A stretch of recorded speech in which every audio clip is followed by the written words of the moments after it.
Franck Ferrand sur Europe 1, au cœur de l'histoire. L'enfer aussi à son orchestre, c'est le titre de l'ouvrage d'Hélios Azoulay qui est l'invité de Franck Ferrand cet après-midi. Bonjour Franck. Bonjour Ombline, bonjour à tous. J'ai eu du mal à vous dire qui était mon invité et de quoi nous allions parler aujourd'hui puisque François Claus ne m'entendait pas comme vous avez pu le constater. Hélios Azoulay présente depuis des années un concert, une soirée, j'allais presque dire un happening, nous en parlerons tout à l'heure, sur la musique dans les camps de la mort. Je suis heureux qu'il puisse être des nôtres cet après-midi pour évoquer ce sujet tellement singulier. Et tout à l'heure, à la fin de l'émission, vous répondrez à la question de Catherine sur l'origine du décibel. Eh bien, ce sera l'occasion de célébrer l'anniversaire de la naissance de l'inventeur du téléphone. Et oui, il y a bien un lien entre le décibel et Graham Bell.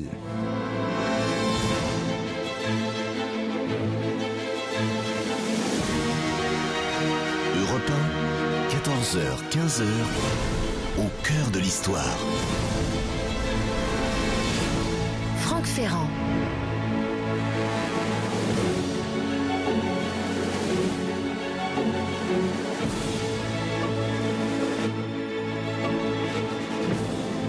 Dans son étonnant ouvrage, Hélios Azoulay consacre un chapitre intitulé « La sérénade sans visage » à ces femmes qui ont joué à cet orchestre. 51 femmes ont fait partie de cet orchestre d'Auschwitz, un orchestre apparu au printemps 1943 qui va être pendant plus d'un an et demi un refuge pour des musiciennes, pour la plupart professionnelles et venues de différents pays d'Europe.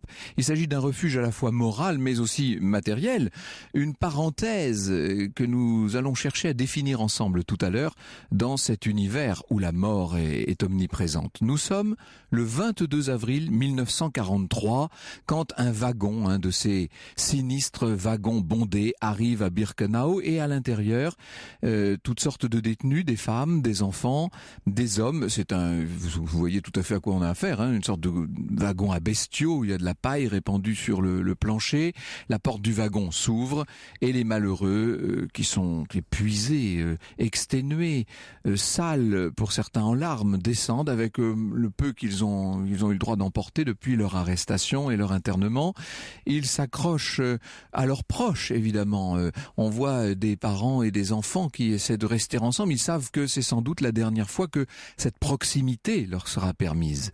Des détenus en uniforme rayé, qui eux sont déjà squelettiques, vident les wagons de la paille souillée, ils prennent les bagages des arrivants. Faut imaginer les SS qui sont là, Raos, Schnell, qui matraquent les déportés trop lents à descendre. Et parmi ces gens, Elsa Feldstein, elle fait partie de ces personnes déportées. Elle a un fichu sur la tête, elle porte des bottines lacées. Elle a 20 ans, Elsa. Elle est juive, elle est née en Allemagne, d'où elle a fui le nazisme avec ses parents. Elle a été arrêtée dans l'appartement familial à Waterloo, en Belgique. Son père était maroquinier. Il a également été arrêté. De même que la voisine du dessus, Dora, qui est beaucoup plus jeune même qu'Elsa. Elle ne sait pas ce que sont devenus son père et ses trois frères, qui sont cachés quelque part dans la banlieue de Bruxelles. Après leur arrestation, Elsa et Dora ont été conduites à la Gestapo de Bruxelles, puis au camp de Malines, dans une caserne désaffectée, et les voilà désormais au terme du voyage à Birkenau. Jean-Jacques Feldstein, qui est donc le fils d'Elsa, dans son livre « Dans l'orchestre d'Auschwitz, le secret de ma mère », un livre qui est paru en 2010, nous dit cela. Dès qu'elle a sauté du wagon, Elsa a dû commencer à désapprendre ce qu'elle avait toujours considéré comme la seule attitude admissible, la politesse, l'élégance discrète, l'effacement de soi. D'aucuns dans sa famille appelaient cela de la soumission. Elle voit sur la rampe la façon dont sont traités les plus faibles, les moins agiles et les plus fragiles, les vieux et les malades, les enfants, tout ce qu'elle a toujours appris à respecter dans un bruit de fin du monde. Les coups tombent en grêle, les hurlements et les aboiements les propulsent en avant alors que les rangs se forment. Elsa est guidée par un SS en direction d'un groupe de femmes. Alors, ce sont toutes ces procédures d'incarcération très humiliantes. Elle est tondue, elle est tatouée sur le bras gauche d'un numéro bleu-noir à 5 chiffres qu'on connaît bien évidemment. souligné d'un triangle pointant vers le bas. Elsa est conduite pour prendre ses vêtements, ses hardes de prisonnière, une culotte, une chemise, une robe, des chaussures qui ne sont pas à sa pointure, une écuelle et une cuillère. Elle est ensuite enfermée avec d'autres femmes dans le bloc de quarantaine où sont parquées à chaque fois les nouvelles arrivantes. C'est une bâtisse en pierre dans le camp A. Elsa dort à même les planches, avec une espèce de ce qu'on hésite même à appeler une couverture. Les rations alimentaires sont très très pauvres, 1/4 de pain, 25 grammes de margarine et une soupe qui ne ressemble à rien, translucide. Le café, le thé, enfin ce qu'on appelle café ou thé, ce n'est jamais que de l'eau teintée. Et l'on comprend que dans de telles conditions, le typhus, la dysenterie fassent des ravages. Certaines femmes meurent, bien entendu. D'autres iront jusqu'à choisir le suicide. Elles se jettent sur des barbelés électrifiés. Elles vont dans la zone interdite quelques mètres avant la clôture. Et là, elles sont abattues par des gardes depuis les miradors. Elsa est toujours en quarantaine lorsque, un matin, vers 6 heures, elle croit percevoir de la musique. Au début, elle se dit que c'est sans doute une hallucination elle croit entendre de la musique. Et il faut dire, il y a les bruits, ces hurlements dans le bloc où elle est enfermée 23 heures sur 24. On peut se demander dans ces conditions si on n'est pas devenu fou, vous savez. Mais le soir, vers 7 heures, de nouveau, Elsa perçoit des notes de musique, toujours les mêmes, des notes un peu hésitantes. Il y a de l'accordéon, il y a de la flûte. Elle a l'impression qu'elle reconnaît la célèbre marche militaire de Schubert. Et le lendemain, de nouveau, vers 6 heures, elle entend cette même musique, comme si au cœur de ce qui est l'enfer, la musique existait, comme si elle était toujours là. Un matin, Elsa en a la confirmation.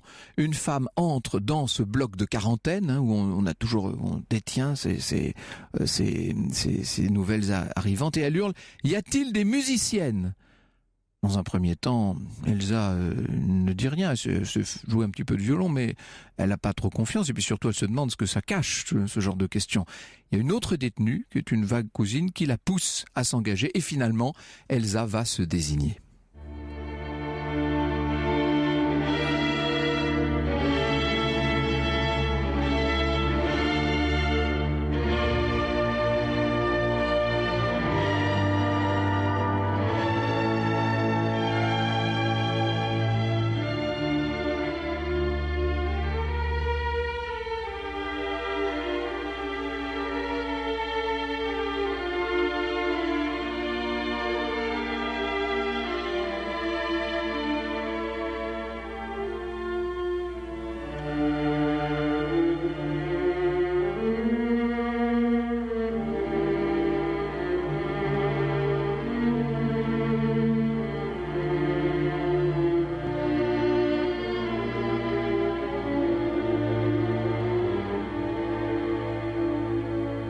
Sur Europe 1, un extrait de la chaconne de Bach, au cœur de l'enfer des camps de la mort. Franck Ferrand, vous évoquez l'orchestre des femmes d'Auschwitz. Évidemment, là, elle est dans une orchestration somptueuse, cette chaconne de Bach. Il faut imaginer quelque chose de beaucoup plus rudimentaire dans ce que nous allons entendre nous-mêmes ou croire entendre dans un instant, puisque Elsa Feldstein, je vous l'ai dit, elle s'est désignée. Alors maintenant, on lui fait traverser tout le camp A et puis une sorte de no man's land qui donne accès au camp B. Elle arrive près d'un bloc en bois, 2 salles qui sont d'ailleurs encore en construction. Face à l'entrée, raconte Hélios Azoulay, l'estrade du chef et les pupitres et les chaises des musiciennes. Devant, il y a un grand tableau sur un chevalet où figure la liste des morceaux au répertoire de l'orchestre. Non loin, une table sert aux copistes, et oui, il faut transcrire, bien sûr, sur du papier à musique toute l'orchestration, toutes les idées d'arrangement pour un orchestre très improvisé, vous l'imaginez bien. La deuxième pièce, puisque je vous ai dit qu'il y a 2 pièces dans ce bloc, est un dortoir avec des lits superposés. La pièce fait également office de salle à manger avec des tables et des bancs. Bientôt, Elsa rencontre une grande femme, une polonaise, elle est forte, elle s'appelle Zofia Tchaïkovska.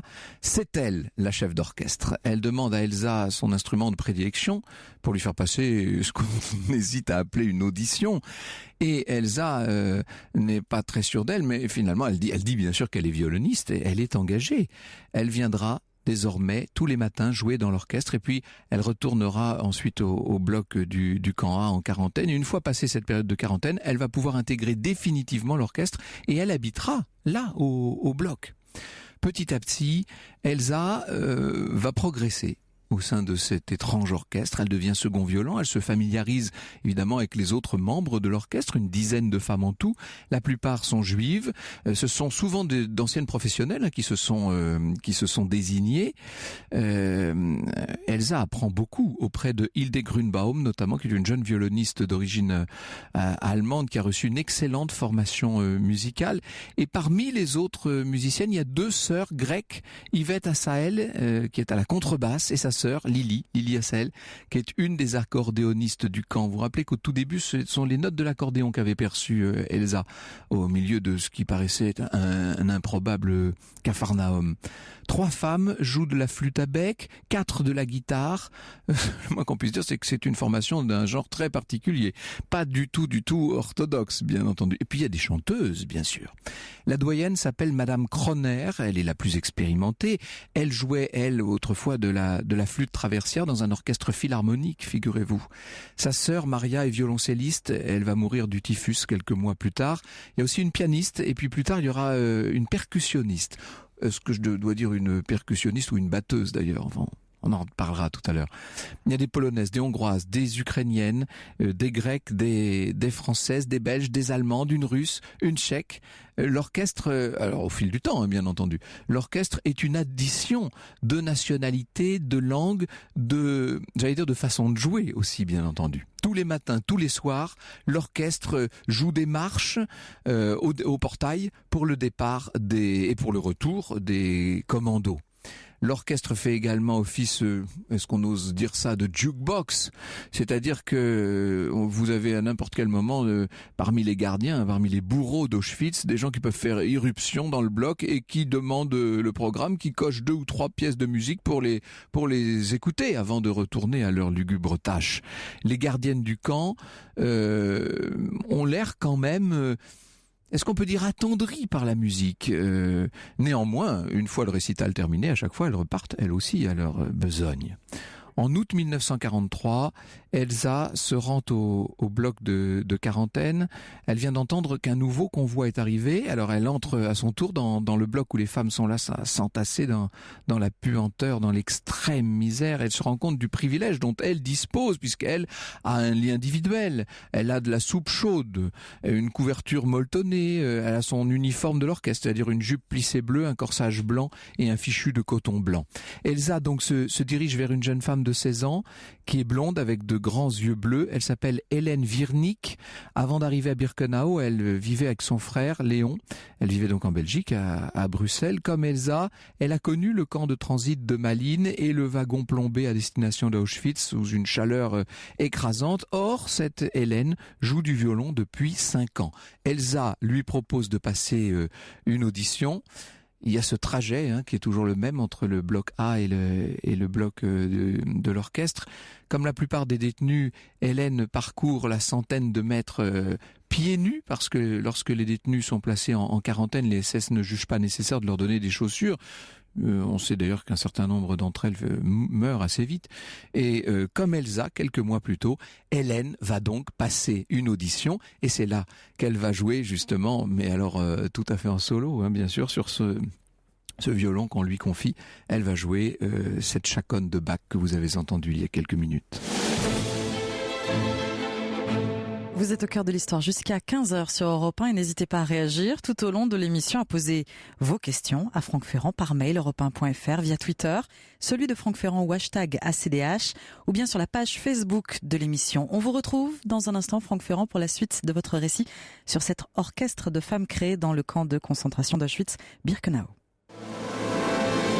L'histoire sur Europe 1, c'est avec Franck Ferrand. Franck Ferrand, 14h, 15h sur Europe 1.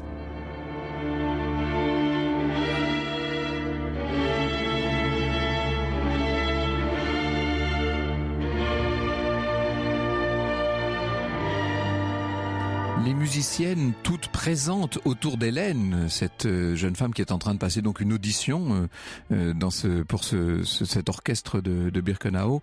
C'est dans le livre de Jean-Jacques Felstein qu'on trouve cette évocation. Les musiciennes toutes présentes autour d'elle l'écoutent de plus en plus intensément à mesure que le morceau progresse. Le temps d'Auschwitz est provisoirement arrêté et grâce à elle, les voici de nouveau provisoirement dans l'humain. C'est peut-être, cette phrase est essentielle, c'est peut-être ça le cœur de notre histoire si forte et si singulière d'aujourd'hui. Après la période de quarantaine, Hélène va donc être intégrée à cet orchestre, on la surnommera la Grande Hélène. Et puis arrive en septembre 43 un nouveau chef d'orchestre, Alma Rosé, qui est la nièce de Gustav Mahler. Elle a 37 ans. C'est une femme très énergique, Alma, exigeante. On peut même dire qu'elle sait se montrer dure. Il lui arrive de désigner du doigt les fours crématoires et de dire « Voilà ce qui nous attend si nous ne sommes pas capables de jouer correctement. Les Allemands n'ont que faire d'un orchestre médiocre. Il faut que nous soyons aussi bonnes et préparées que pour un concert à Madison Square Garden. » Avec Alma Rosé, Elsa et les autres musiciennes, et Hélène, etc., vont progresser, bien entendu. Elles font quand même 8 heures de musique par jour et ce sont 8 heures exigeantes. Elios Azoulay cite le 3e violon de l'orchestre, qui est Violette Silberstein. Je le cite. « On jouait comme des forcenés tout le temps, dit Violette. On répétait le matin, on répétait l'après-midi. On jouait des concerts pour les déporter tous les dimanches après-midi dans le No Man's Land situé entre le camp A et le camp B. Quand le docteur Mengele venait au bloc pour nous écouter, je n'arrivais pas à m'empêcher de regarder son visage. Je savais ce qu'il faisait. Je ne comprenais pas. Je regardais son visage, il était plutôt bel homme, un peu Latin lover. Je ne comprenais pas comment un type qui avait ce visage pouvait faire ce qu'il faisait. » Le nombre de convois qui arrivent à Auschwitz se fait de plus en plus important, bien entendu. En octobre 44, on est à 3 par jour. Des dizaines de milliers de personnes sont quotidiennement assassinées. Il y a désormais 45 musiciennes dans le bloc de l'orchestre. L'une des dernières arrivées, c'est une violoncelliste qui s'appelle Anita. Le répertoire comporte maintenant beaucoup de titres. Évidemment, vous imaginez ce travail qui a été accompli au fil des mois et maintenant des années. Plus de 150 titres différents. Il y a des succès du moment, bien entendu, des valses viennoises, de la musique facile, mais il y a aussi du Chopin, du Brahms, du Verdi, et Mozart, et Bizet, et Puccini, des passages de la Symphonie du Nouveau Monde d'Anton Dvorak, etc. C'est le grand répertoire, en quelque sorte, qui est en train de ressusciter dans ces conditions tellement improbables, avec pour les musiciennes une double ration de pain, une douche chaude quotidienne, ce qui donne quand même un contraste saisissant avec la condition des autres prisonnières. Et puis, on peut dire que depuis la mort soudaine d'Alma Rosé, Alma est morte en avril 1944. Elle est restée somme toute chef d'orchestre 7 mois seulement. On a nommé une nouvelle chef d'orchestre et il n'y a plus tout à fait cette exigence, si je puis dire. Les femmes ne jouent plus tout à fait comme auparavant, et d'autant que désormais les répétitions n'ont plus lieu que le matin, puisque l'après-midi on les a employées à tricoter, à ourler des pièces de tissu, etc. Et puis l'orchestre est devenu grand, il est peut-être un peu moins tenu, des clans se forment désormais. Et par exemple le 14 juillet 1944, les Françaises et les Belges vont interpréter la Marseillaise, et ça plaît pas du tout aux Polonaises. Certes, en juin, les musiciennes ont été autorisées à sortir du camp pour aller se baigner dans un étang, mais Elsa et ses amis ne peuvent s'empêcher de se poser toujours la même question. Combien de temps ça va durer? Combien de temps jouirons-nous de ce traitement de faveur? Et un jour, un SS fait irruption dans le bloc de l'orchestre, un tri est effectué. On met les juives à droite, les non-juives à gauche. Les musiciennes vont être transférées dans un autre camp. Ce jour-là, écrit Jean-Jacques Felstein, elles doivent rendre sans exception tous les trésors amassés depuis leur entrée dans l'orchestre. Les vêtements, les chaussures confortables, les couvertures et les draps resteront sur les lits dans le bloc. Les cartons individuels où elles mettaient les couverts et les quelques accessoires et les mondes qui les séparaient des autres détenus, les peignes, les brosses à dents, les savons, tout ça restera également à sa place dans l'armoire. Le voyage va durer des jours dans un wagon à bestiaux. Les musiciennes chantent pour se remonter le moral. La musique est encore là, d'une certaine manière, est-ce qu'on peut le dire? Et puis elles arrivent en pleine forêt. Elles sont en colonne par 5 et elles avancent vers une destination inconnue. Des coups de feu retentissent au loin. Elles viennent d'arriver en vérité à Bergen-Belsen. Bergen-Belsen n'a rien à voir avec Auschwitz-Birkenau. Des baraquements sont en train d'être construits. Il n'y a pas la boue jaunâtre d'Auschwitz, ni les blocs et les cheminées fumantes. Les femmes de l'orchestre dorment les premières nuits sous une simple bâche avec d'autres détenus. Elles sont quand même au moins une centaine dans ces conditions. Et puis au bout de quelques jours, elles sont mises à l'abri dans l'entrepôt à chaussures, puis dans une baraque. Les musiciennes ne font plus de musique. Elles vont devoir désormais tresser des bandes de cellophane. Il y a un SS qui était à Auschwitz-Birkenau et qui va repérer un certain nombre de membres de l'orchestre qui un dimanche sont amenés aux messes des officiers et là on leur demande de jouer et après le concert le commandant du camp, c'est Kramer, demande des volontaires pour ramener les instruments chez lui. Elsa, Hélène, Violette font partie des volontaires. Elles arrivent dans la salle à manger de Kramer. Elles sont invitées à partager un saladier de riz au lait. Au printemps 1945, l'orchestre des femmes donc qui a été transféré à Bergen-Belsen n'existe plus depuis maintenant plusieurs semaines. Les musiciennes n'en restent pas moins soudées. Elles ont été séparées, disséminées dans plusieurs blocs. Et comme tous les autres déportés du camp maintenant, elles ont faim. Elles ont soif. Madame Kroner, vous savez, je vous ai parlé tout à l'heure de Madame Kroner, c'était la doyenne de l'orchestre, est morte du typhus. La dysenterie également fait des ravages. Il y a 6 ou 7 femmes de l'orchestre qui vont mourir pendant cette période. Les autres finiront par retrouver la liberté. On est au printemps, bientôt à l'été 1945, mais près de 50 ans après, Elsa n'arrivera toujours pas à rejouer du violon devant son fils, ce violon qu'elle a utilisé à Auschwitz et puis de façon beaucoup plus sporadique à Bergen-Belsen. Elle n'a rien oublié de l'orchestre des femmes et du camp. Elle garde sur son bras gauche évidemment le numéro bleu-noir à 5 chiffres souligné de ce triangle, la pointe en bas. Bonjour Elios Azoulay. Bonjour, bonjour. Vous évoquez donc très régulièrement le cas de ces femmes qui jouaient, de ces orchestres qui se sont créés dans les camps de la mort. Avec vous, nous allons y revenir dans un instant. C'est un sujet incroyablement riche et qui nous amène presque, on pourrait dire, aux limites de l'humanité. Europe 1, au cœur de l'histoire. Reconnecte. Franck Ferrand, 14h, 15h sur Europe 1.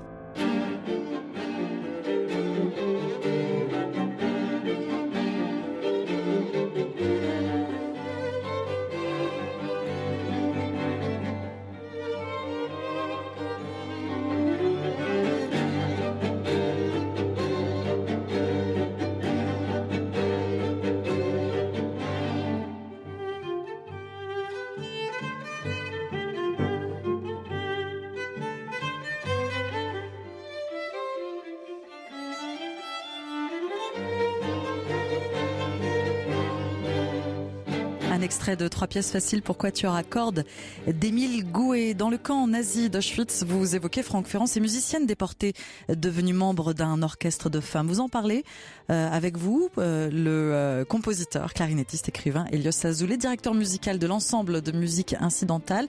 Elios Azoulay est l'auteur du livre L'Enfer aussi à son orchestre, la musique dans les camps, écrit avec Pierre-Emmanuel Dosé chez la librairie Vuibert. Avant ce livre, il y a donc ce concert que vous donnez un peu partout. Il va y en avoir un bientôt d'ailleurs à Paris. Oui, vous me disiez ? la prochaine date parisienne est le 18 mai à l'Espace Rachi. Il y a d'autres dates en province, mais à Paris c'est le 18 mai. Alors, nous allons bien sûr parler de ces hommes et de ces femmes qui jouaient de la musique dans les pires conditions qu'on puisse imaginer.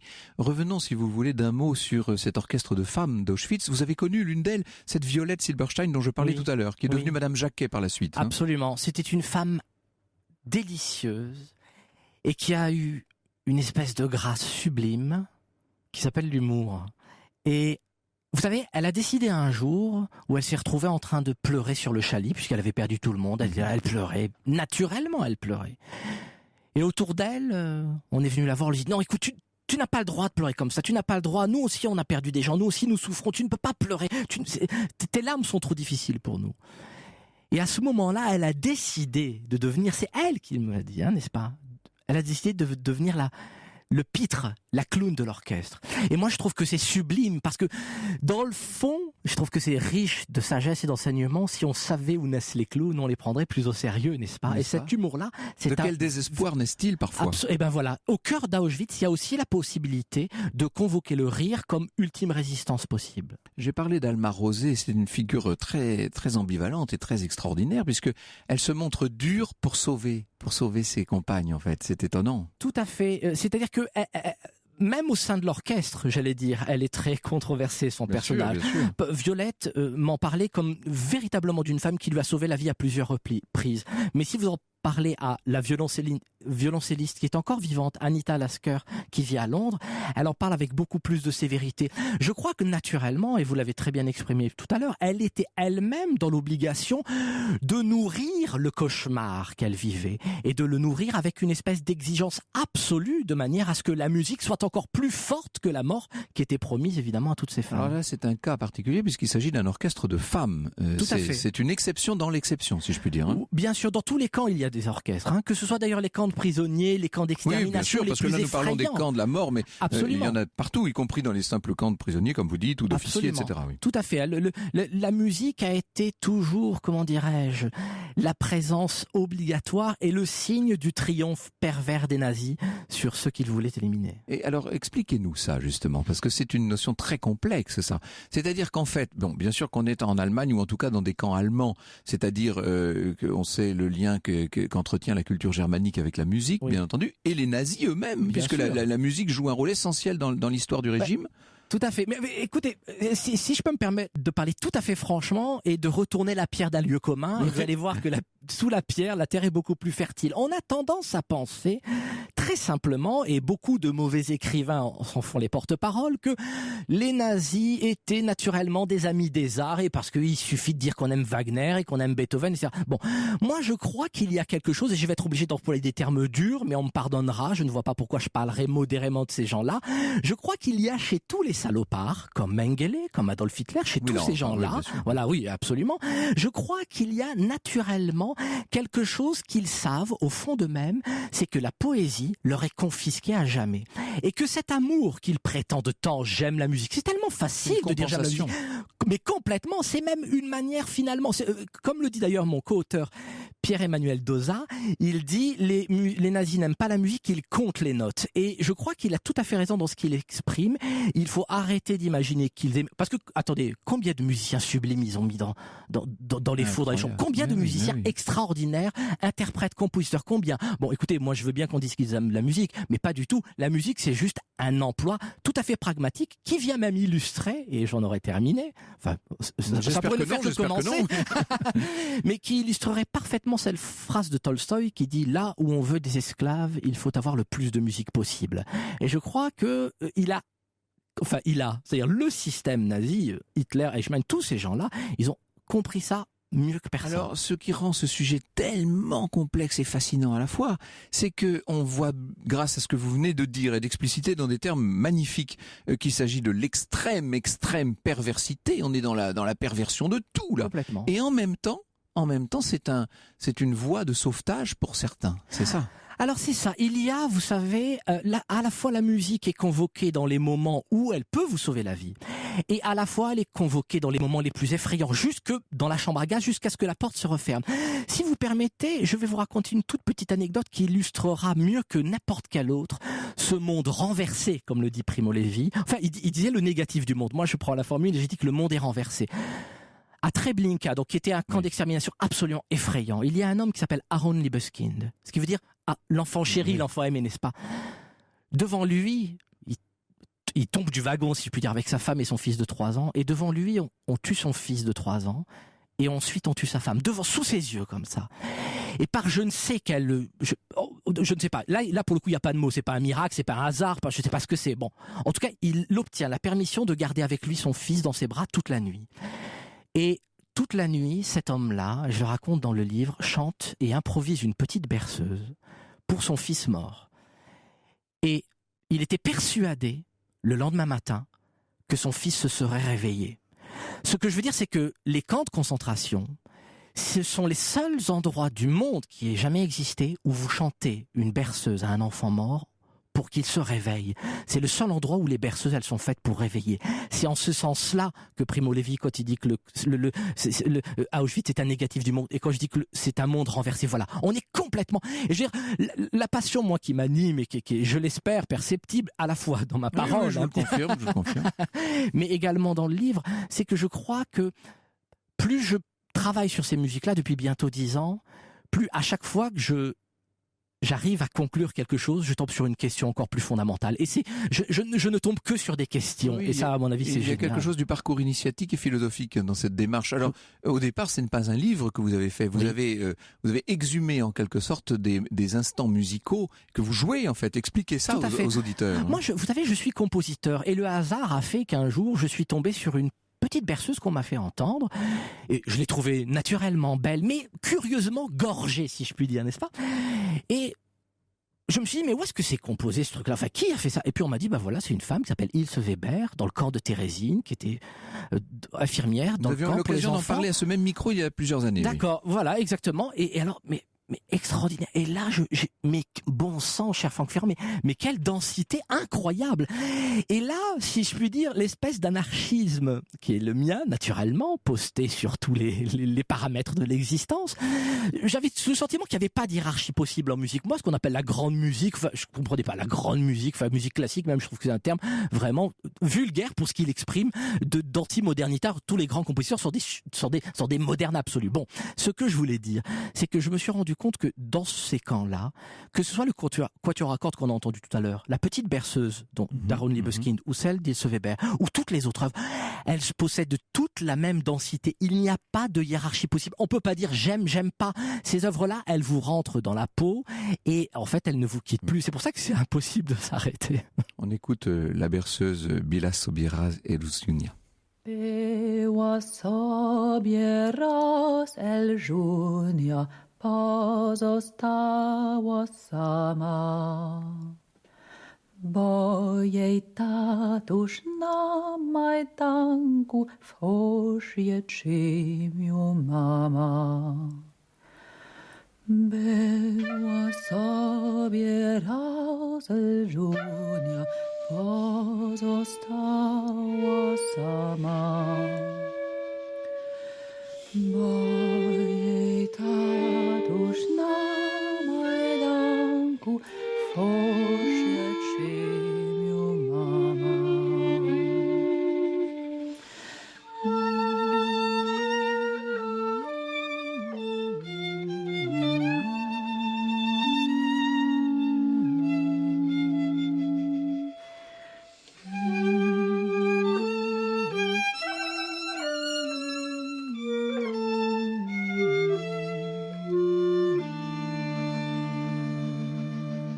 Joue pas seulement dans les camps, on chante également, il faut le dire, Elios Azoulay. Bien sûr, parce que naturellement, la voix est le premier instrument que vous avez à votre possession et parfois évidemment le seul. Donc la voix est très régulièrement convoquée, et la petite berceuse polonaise qu'on vient d'entendre, qui est une petite berceuse traditionnelle. Il y a peut-être des Polonais qui nous écoutent et qui ont entendu leurs parents chanter absolument. Mais là, elle a des paroles évidemment qui racontent l'histoire de cette petite fille qui s'appelle Elżunia, dont le papa est à Majdanek et la maman à Auschwitz. Donc en fait, la musique est parfois détournée, mais les paroles évidemment confisquées pour mettre la vie. On peut parler d'une musique clandestine au milieu de ces programmes imposés par les bourreaux nazis? Absolument, bien sûr. Et déjà, il y avait énormément de musique clandestine parce que interdit de chanter yiddish, interdit de la musique polonaise elle-même était bien naturellement Je parlais de la Marseillaise proscrite. tout à l'heure. Hein. Mais bien sûr, mais il y a des Marseillaises qui ont été entonnées, qui étaient des actes sublimes de résistance. D'un courage fou. Mais bien sûr, je veux dire, là on est au cœur soit de la clandestinité, soit de la rage folle, où l'expression musicale devient rien d'autre qu'une arme. Europe 1, au cœur de l'histoire. Franck Ferrand, 14h, 15h sur Europe 1.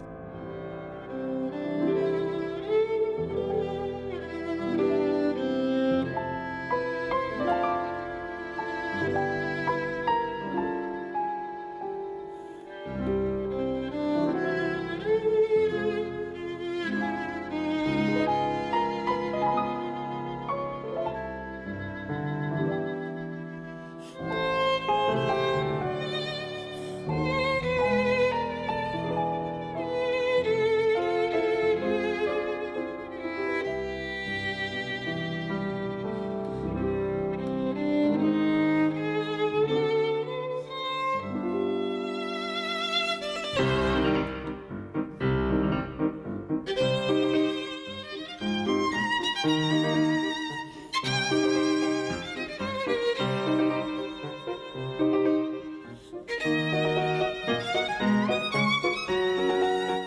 Europe 1, un extrait de la sérénade pour violon et piano de Robert Daubert. Ce Robert Daubert est mort à 23 ans. Et il a composé ça dans ces conditions inouïes. Absolument, c'est un autre vertige justement de ce livre. C'est cette musique-là. Robert Daubert meurt à 23 ans du typhus à Dachau, vraisemblablement. On ne connaît pas son visage. On sait qu'il avait un père qui était musicien. On sait qu'il était violoncelliste, mais la seule chose que nous avons à notre disposition, c'est cette musique qu'on entend et qui semble si légère, si aristocratique, d'un tel envol. Je veux dire, Libre de tout, libre mais oui, de complètement. Mais comment convoquer autant d'élégance au milieu de la crasse d'enfer de Thérésine où il a composé cette pièce? Moi, c'est ça. Encore une fois, on parlait tout à l'heure, vous voyez, de ces questions. Voilà, impossible de répondre à un truc. L'œuvre, elle est là, elle nous parle, elle arrive avec toute cette espèce de densité incroyable et on se rend compte à quel point la légèreté est lourde à porter, n'est-ce pas? Oui, on a presque du mal à croire que ce soit possible, hein, comme si cette œuvre avait été en gestation avant et qu'elle était née dans l'esprit de ce jeune homme avant même qu'il ne soit incarcéré, mais probablement pas. Mais non, mais vous savez, enfin, qu'est-ce qu'on peut croire possible de tout ce qu'on sait de cette histoire-là? C'est vrai. Qu'est-ce qu'on peut croire? Je pense que la musique est un je cherche le terme pour n'être pas vexant, est un biais très intéressant pour aborder cette question terrible. Non, mais non seulement vous ne me vexez pas, mais je pense que vous avez tout à fait raison. La musique a, de tous les arts, disait Napoléon, l'influence la plus grande sur l'âme. Je crois que la musique possède une force conductrice incroyable, qui fait qu'aujourd'hui, dans une certaine mesure, et ceux qui m'écoutent ne seront pas vexés de ce que je vais dire, dans une certaine mesure, la pédagogie de cette histoire-là s'épuise quelque peu. C'est-à-dire, que faire face aux chiffres vertigineux, face au mur de ces 6 millions de morts qu'on nous évoque? Alors que la musique, avec son drame si intime, convoque d'un seul coup l'âme d'un homme ou d'une femme, et que par le prisme de ce trou, par ce trou de serrure qu'est la musique, eh bien, vous rentrez en connexion finalement avec la totalité incroyable de ce qu'est l'Holocauste. Et moi, je crois mais bien sûr qu'il faut remettre, de toute façon, parce que l'art est essentiel. L'art n'est pas une option. L'art, je veux dire, c'est le parfum de tout.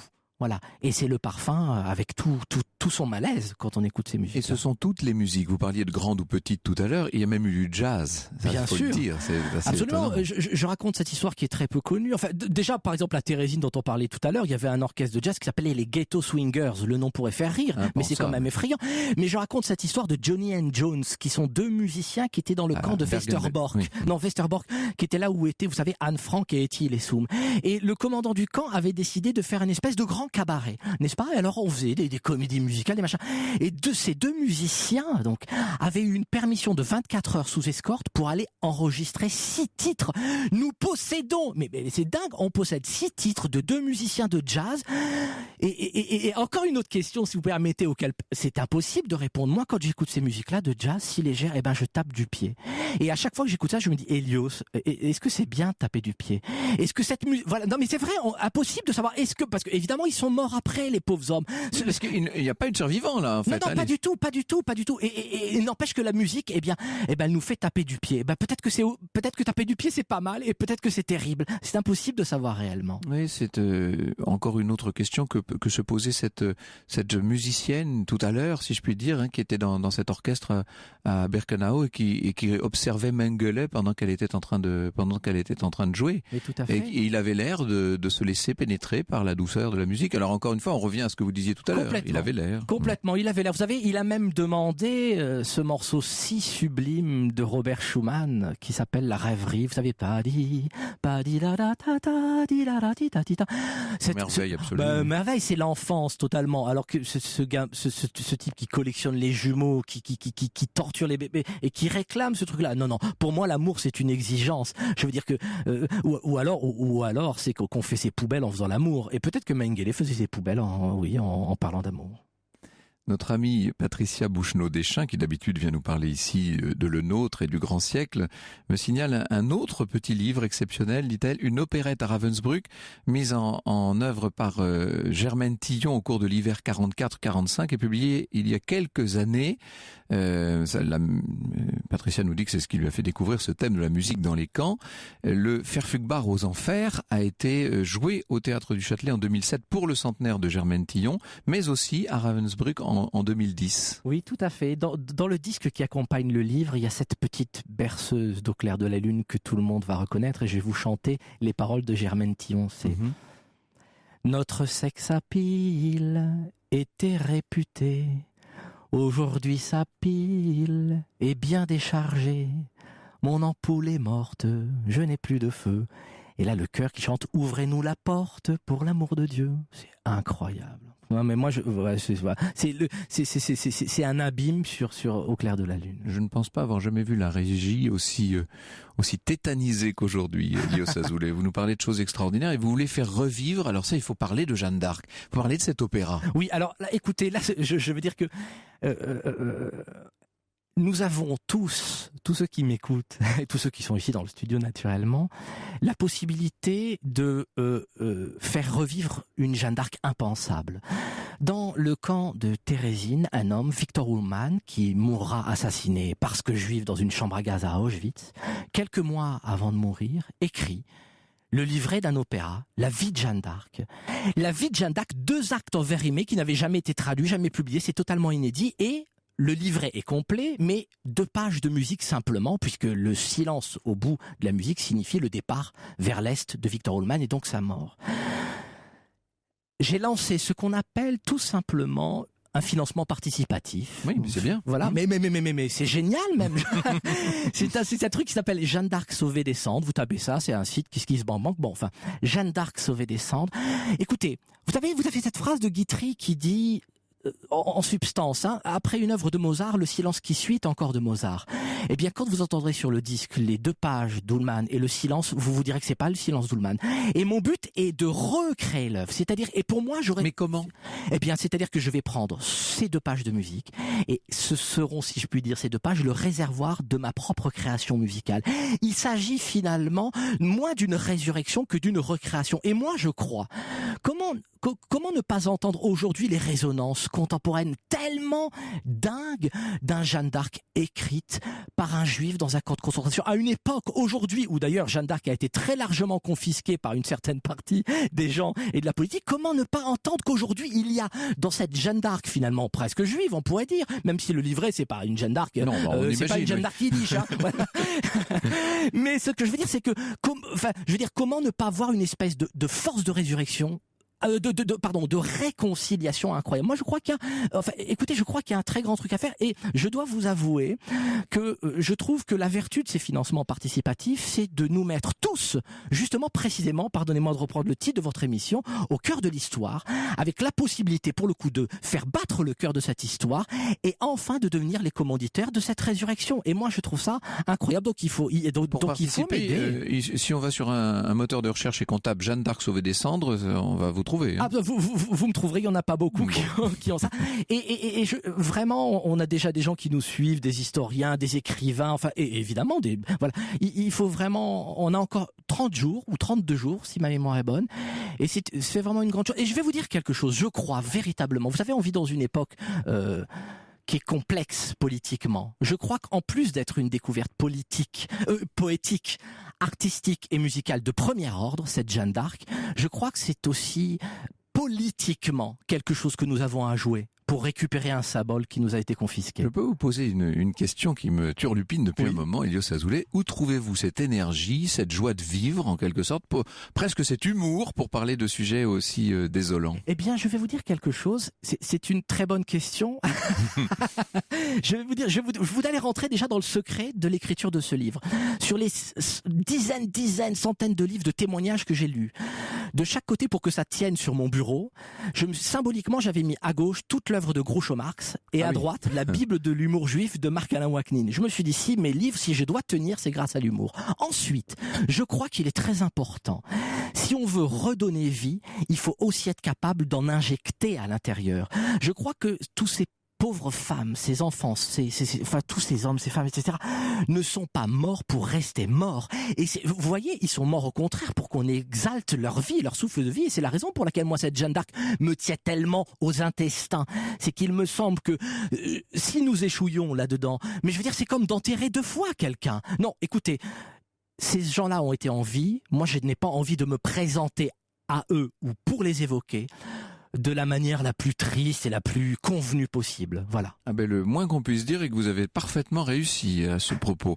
L'Enfer a aussi son orchestre La musique dans les camps. C'est publié à la librairie Vuibert avec Pierre-Emmanuel Doza, dont on n'a pas parlé. Oui, écoutez, c'est un immense traducteur. Il a traduit plus de 300 livres, un immense érudit, historien, et qui commente d'une manière tout à fait libre et, si je puis dire, bon, on peut le dire génial, moi j'aime bien, parce que c'est vrai, c'est un homme qui a du génie, et de manière très poétique, les récits dont je suis l'auteur.